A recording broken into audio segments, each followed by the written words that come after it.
First contact and derision. The observation deck of the Zarthan flagship Eternal Light buzzed with barely contained laughter. High Commander Vexthal stood with his four arms clasped behind his back, crystalline scales reflecting the distant starlight as he watched the human vessels perform their patrol maneuvers. The ships moved with what he considered laughable precision. Boxy, utilitarian crafts that relied on visible thrusters and what his sensors identified as nuclear fusion drives. Primitive, muttered Sub-Commander Naira, her violet eyes tracking the nearest human destroyer. They still use physical projectile weapons. Can you imagine? Throwing metal at your enemies like ancient savages. The human fleet had emerged from their solar system just 3 cycles ago, establishing their first deep space military outpost in what they call the Arcturus sector. The Zarthan Confederation, having ruled these stars for over 10,000 years, found their arrival more amusing than concerning. Look at how they waste energy on artificial gravity generators, another officer commented. Their bodies are so fragile, they can't even adapt to space. Vexthal raised a hand for silence, though his own mouth ridges twitched with amusement. Let them play at being a spacefaring race. They'll learn their place soon enough. But something about the human ships bothered him. Their designs were almost too primitive, too obvious in their construction. In his centuries of command, he'd never seen a species so transparent in their technological development. The Zarthan's own vessels were works of art, crystalline structures that channeled pure energy through their latticed hulls, requiring no visible propulsion. Their weapons were equally elegant, capable of rearranging matter at the quantum level. Compared to such advancement, the humans appeared to be children playing with toys. Yet reports from their intelligence networks painted a curious picture. Despite their apparent technological inferiority, the humans had expanded rapidly, establishing colonies and trade routes with remarkable efficiency. Their ships, while seemingly crude, had proven surprisingly resilient in encounters with space phenomena that would have challenged even Zarthan vessels. High Commander, his sensor officer called out, "We're detecting unusual energy signatures from the human fleet." Vexthal turned his attention to the holographic display. The readings made no sense. The human ships appeared to be bleeding excess heat from their reactor cores, a clear sign of inefficient engineering. But the pattern of the energy discharge was too regular, too consistent to be accidental. "They're testing our sensors," he realized aloud. "Every time we scan them, they..." His words were cut short by a proximity alarm. A new contact had appeared at the edge of their detection range. A massive vessel of unknown configuration. It moved with impossible speed, its hull seeming to bend the very light around it. The human fleet's response was immediate. Their clumsy ships snapped into perfect formation with a precision that belied their apparent nature. Vexthal watched as their energy signatures shifted, power redistributing in ways his sensors struggled to classify. "High Commander," Naira's voice had lost its earlier mockery. "The humans are hailing us." The main screen activated, revealing a human female in what appeared to be a simple military uniform. Her dark skin contrasted sharply with the white of her collar, and her eyes held none of the uncertainty Vexthal had expected.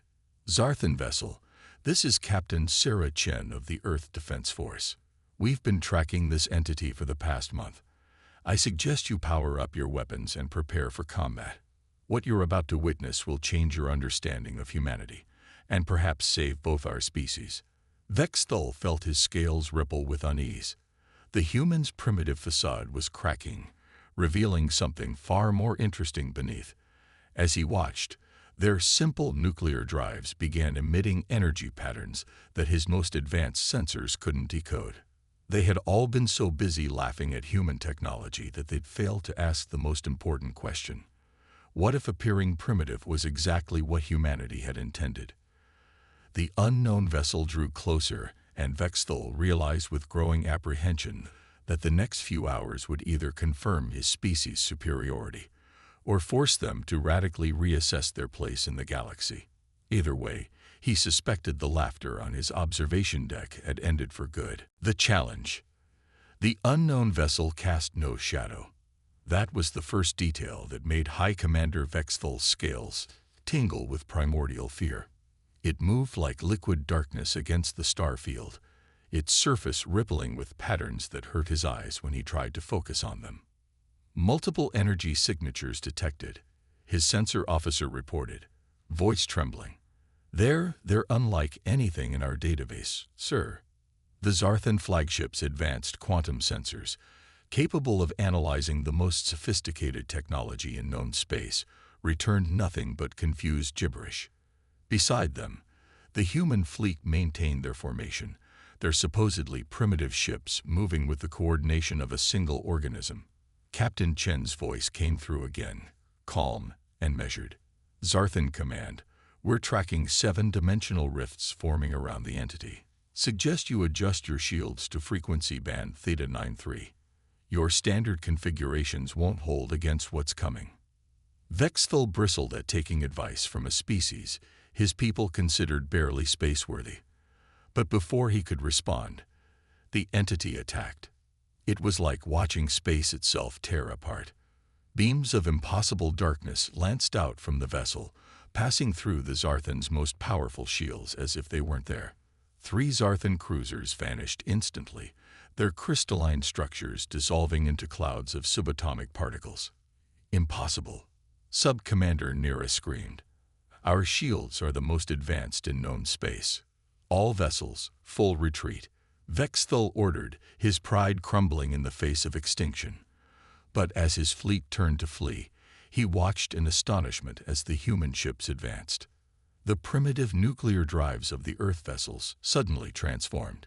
What had appeared to be simple exhaust ports now emitted structured fields of quantum energy, bending spacetime around their hulls. Their blocky, utilitarian frames began shifting, plates of armor realigning to reveal weapon systems that had been completely hidden from Zarthan sensors. This is Captain Chen to all Earth vessels. Her voice rang through all channels, no longer bothering to hide their true communications capabilities. Execute Protocol Omega. Activate GUID systems and deploy quantum anchors. Let's show our friends what humanity's been working on for the past century. The human fleet moved as one, their ships arranging themselves in a complex geometric pattern. Energy began to flow between them, creating a lattice of light that reminded Vexthal of the theoretical models he'd once studied about manipulating the fundamental forces of the universe.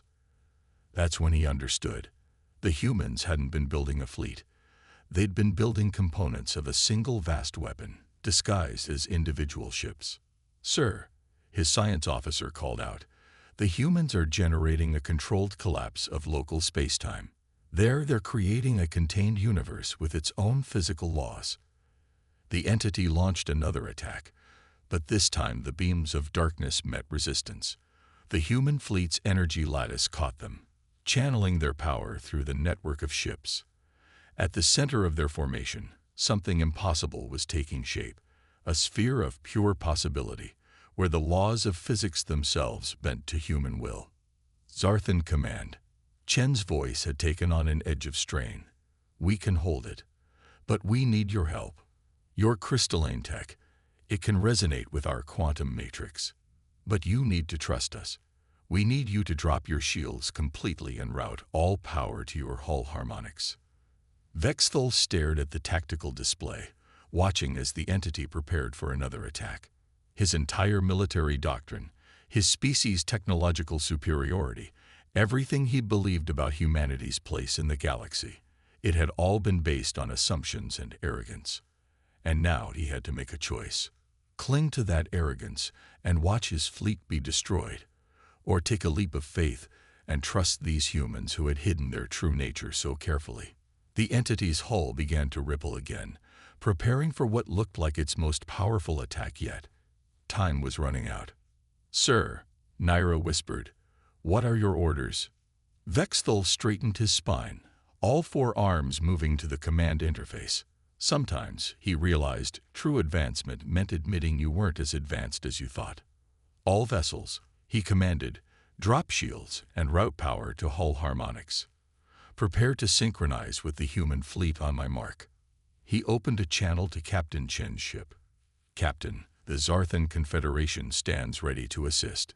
Teach us what you know." As his fleet moved to join the humans' formation, Vexthul couldn't help but appreciate the irony. All this time, they had mocked humans for their apparent technological inferiority, never considering that the greatest technology of all might be the ability to appear less advanced than you truly were. The real battle was about to begin, and with it, perhaps a new understanding between their species. Assuming, of course, they survived the next few minutes. Hidden strengths. As the Zarthan fleet integrated with the human formation, Captain Sarah Chen activated her command center's secure holographic interface. The basic bridge of her vessel, the EDF Prometheus, transformed. Holographic displays materialized throughout the space, revealing the true complexity of Earth's military technology. "Initiating quantum synchronization," she announced, watching as the Zarthan ship's crystalline structures began resonating with her fleet's energy matrix. "Vexthul, you're about to see why we kept up appearances all these years." The bridge crew worked with practiced efficiency, their movements betraying years of preparation for this moment. Lieutenant Marcus Wong, her quantum systems officer, spoke up from his station. "Captain, the Zarthan's crystal lattices are perfectly aligned. They don't realize it, but their tech is basically a naturally occurring quantum computer." Through the view screen, the entity launched another attack. This time, when the beams of darkness struck their combined defense network, something remarkable happened. The Zarthan ship's crystalline structures lit up like constellation maps, channeling and amplifying the human's quantum field. By the first light, Vexthul's voice carried genuine awe. "Your ships, they're not just vessels, are they? They're nodes in a quantum computing network." Chen allowed herself a small smile. Humanity learned long ago that we couldn't compete in the traditional arms race. While everyone else built bigger ships and more powerful weapons, we took a different approach. We studied the fundamental nature of reality itself. The entity, seemingly sensing the change in its opponent's capabilities, began to shift its form. Its surface rippled more violently, taking on configurations that defied Euclidean geometry. "What you're seeing now," Chen continued, her hands dancing across holographic controls that had been invisible moments before, "is the culmination of Project Guardian. Each ship in our fleet is a quantum processing node, designed to work in concert with others. Alone, we appear primitive. Together," she gestured, and a combined fleet's energy matrix intensified. The space between their ships began to crystallize, forming patterns that mirrored the structure of reality itself. The apparent waste heat from our fusion drives, quantum entanglement generators, those inefficient artificial gravity systems, space-time manipulation engines, even our hull plating contains millions of quantum-scale processors. We turned our entire fleet into a distributed quantum supercomputer capable of rewriting local physics. Vexthul's next words carried a mixture of respect and concern. "But why hide this? Why maintain the deception?" "Because," Lieutenant Wong answered, "we knew something was coming. Our quantum processors detected ripples in reality years ago, echoes of that thing out there. We knew we'd need allies when it arrived, but we also knew that if we revealed our true capabilities too soon, we would have been seen as a threat." Vexthul finished, understanding dawning in his voice. The entity's next attack pattern shifted, becoming more complex, adapting to their defenses. But now the combined fleet was ready. Human quantum systems merged with Zarthan crystal matrices, creating a hybrid technology that neither species could have achieved alone. "All ships, prepare for Phase 2, Chen commanded. "Vexthul, your crystal tech is the key. It can amplify our quantum fields exponentially, but we need you to trust us completely. What we're about to do has never been attempted outside of theoretical models." The bridge of the Prometheus hummed with energy as hidden systems activated throughout the ship. Panels shifted, revealing banks of quantum processors that had been disguised as structural supports. The air itself seemed to shimmer with possibility. The entity exists partially outside normal spacetime. Chen explained, bringing up a complex dimensional model. That's why conventional weapons can't harm it. But together, we can create a quantum overlay, a new layer of reality where our laws of physics are absolute. Vexthal studied the model, his tactical experience allowing him to grasp the implications quickly. You're not just proposing we fight this thing. You want to trap it in a universe of our own making. Exactly. Your crystals can stabilize the quantum matrix long enough for us to establish permanent boundaries. But the power requirements... Chen paused, looking at her longtime friend and quantum systems officer. Wang nodded grimly. It'll burn out most of our quantum processors. We'll lose our technological advantage. Everyone will see what we're truly capable of, and then watch us become vulnerable again. A sacrifice we're prepared to make, Chen stated firmly. The safety of the galaxy matters more than our secrets. The entity began to move again, its impossible geometry warping the space around it. But now, instead of fear, the combined human and Zarthan fleet faced it with determination. Two civilizations, one that had hidden its strength and one that had flaunted it, prepared to work together in ways neither had imagined possible. All ships, Chen commanded, her voice carrying the weight of humanity's long preparation. Begin quantum overlay sequence. Let's show this thing what happens when humanity and the Zarthans stop underestimating each other. The real test was about to begin, not just of their technology, but of the trust between two species who had just discovered how much they had to learn from each other. Battle in the void. Space itself seemed to hold its breath as the combined human-Zarthan fleet initiated their desperate gambit. The entity, a wound in reality's fabric, writhed before them, its impossible geometry casting shadows that shouldn't exist. Quantum overlay at 30%, Lieutenant Wang reported, his fingers dancing across holographic controls. Zarthan crystal resonance holding steady. Captain Chen watched as the fabric of space began to shimmer around their fleet. The true nature of humanity's ships was now fully revealed, each vessel's hull glowing with previously hidden quantum circuitry, looking less like traditional spacecraft and more like physical manifestations of mathematical equations. All ships, prepare for full power transfer on my mark, she commanded. Once we begin, we can't stop until the overlay is complete. Through the quantum-enhanced communications network, Vexthal's voice carried a note of revelation. The design of your ships, they're not just disguised quantum computers. They're components of a larger mathematical formula.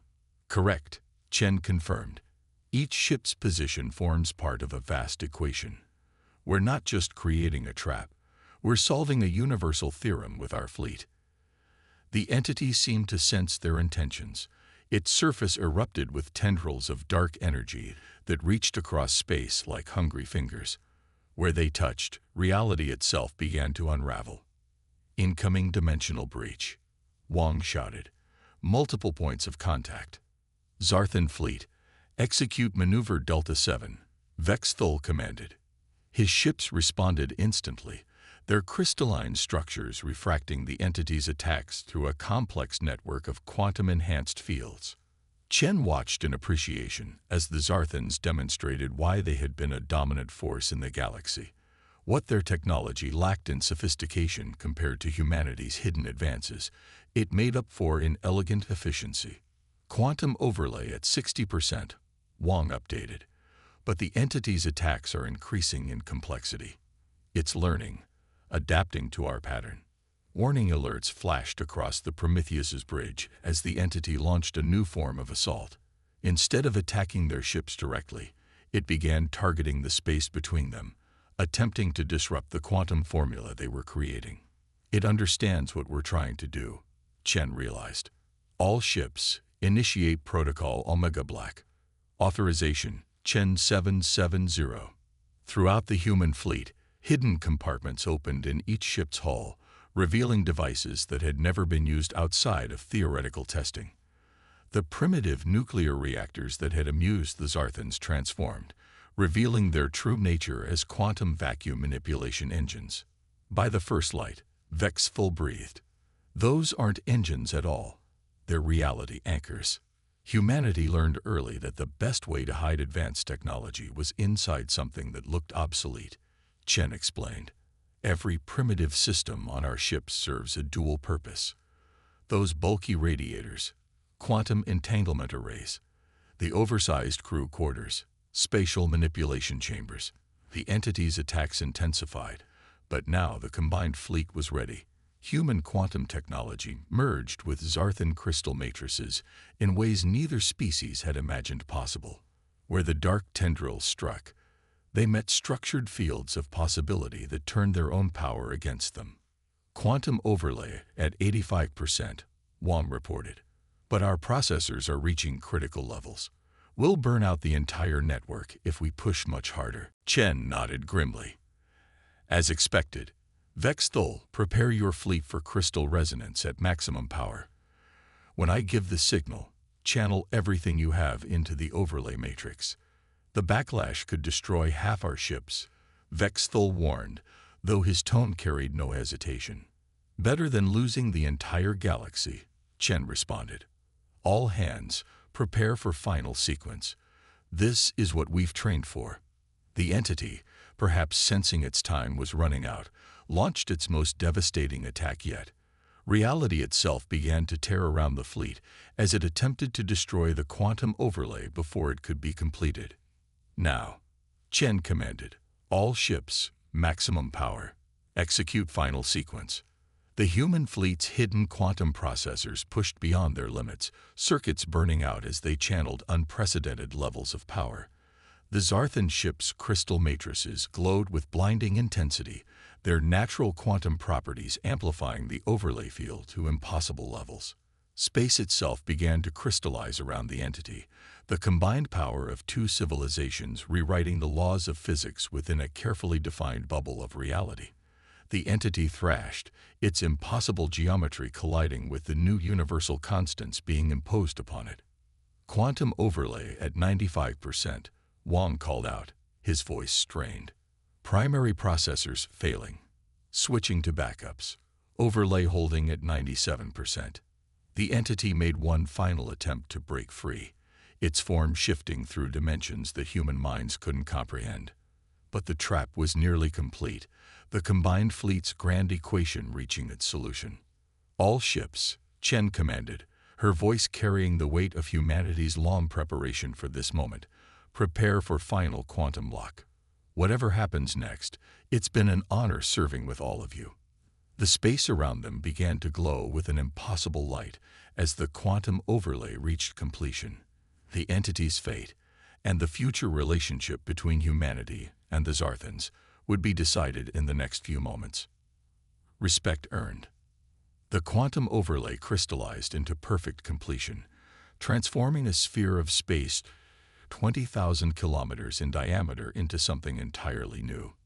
Inside this bubble of altered reality, the entity's impossible geometry collided with laws of physics specifically engineered to contain it. On the Prometheus's bridge, emergency lights cast a red glow over exhausted faces. Captain Chen watched as system after system burned out, years of humanity's most advanced technology sacrificing itself to maintain the overlay. Quantum containment holding at 100%, Lieutenant Wang reported, his voice hoarse. The entity, it's being forced to conform to our physics. Through the view screen, they watched as the creature of darkness and impossible angles began to collapse in on itself, forced to exist in a universe where its power meant nothing. Its form compressed, twisted, and finally imploded into a single point of light that winked out of existence. Status report, Chen commanded, though she already knew the cost. 80% of our quantum processors are burned out, Wang confirmed. Most of our advanced systems are offline. We're back to being what we appeared to be. A fleet with basic fusion drives and projectile weapons. On the quantum communications network, one of the few advanced systems still functioning, Vexthul's voice carried a mixture of awe and concern. Your fleet, you sacrificed your technological advantage to save us all. We did what was necessary, Chen responded, standing despite her exhaustion. Though I suspect the Zarthan Confederation's view of humanity will be somewhat different now. Indeed, Vexthal's image appeared on the main screen, his crystalline scales reflecting the light of nearby stars. Though I find myself wondering how much of your technology remains hidden even now. Chen allowed herself a small smile. That's the question, isn't it? Perhaps we burned out everything we had. Perhaps this was just one layer of deception, and we have more surprises waiting. Would you believe me either way? The Zarthan commander's mouth ridges twitched in what Chen had learned was their equivalent of a smile. I believe that humanity has taught the galaxy a valuable lesson about appearances and assumptions. My people have ruled the stars for 10,000 years, and in all that time, we never imagined that a young species might choose to appear weak. Chen finished. Sometimes the best defense isn't a show of strength, but letting others underestimate you. Emergency repair crews were already moving throughout both fleets, human engineers working alongside Zarthan crystalline technicians. The sight of the two species cooperating so naturally would have been unthinkable just hours ago. The Galactic Council will want answers, Vexthal noted. They'll want to know everything about your quantum technology, your hidden capabilities. They'll want to know if we can rebuild what we sacrificed. Chen agreed. If we have backup systems, hidden facilities, other fleets waiting in the shadows. She paused, meeting his gaze through the screen. What will you tell them? Vexthal considered for a long moment. I will tell them that humanity proved itself a worthy ally. That when faced with a threat to the galaxy, they sacrificed their greatest advantage to save us all. And, his eyes glinted with something like mischief, that attempting to force humans to reveal their secrets would be extremely unwise. Because we might have more hidden abilities. Chen asked innocently. Because you've demonstrated that what humans appear to be and what they truly are may be very different things. I suspect that trying to pressure your species would only lead to more surprises. Around them, the combined fleet began to move out of the containment zone. Human ships, now seemingly reduced to their basic capabilities, maneuvered alongside the crystalline vessels of the Zarthans. But there was no more mockery, no more derision. Instead, there was respect, curiosity, and perhaps a hint of healthy caution. We should establish formal diplomatic relations, Chen suggested, now that we don't have to pretend to be less than we are, or at least, not as much as before. Agreed. Though I suspect diplomatic meetings with humans will be interesting. We'll never be quite sure if we're seeing everything. Chen laughed, a sound of genuine warmth. Welcome to humanity's greatest defense, High Commander. It's not our technology, advanced as it might be. It's not our weapons or our ships or our quantum processors. It's the fact that you can never be quite sure what we're capable of. As the fleets set course for their respective territories, the stars seemed to shine a little brighter. The galaxy had changed today. An ancient power had learned humility, a young species had revealed its strength, and two civilizations had found mutual respect in the crucible of crisis. And if humanity had kept a few more secrets in reserve, well, that was probably for the best. After all, there might be other entities out there in the dark between stars, other threats that would require humanity to reveal yet another layer of their capabilities, or perhaps not. That was the beauty of uncertainty.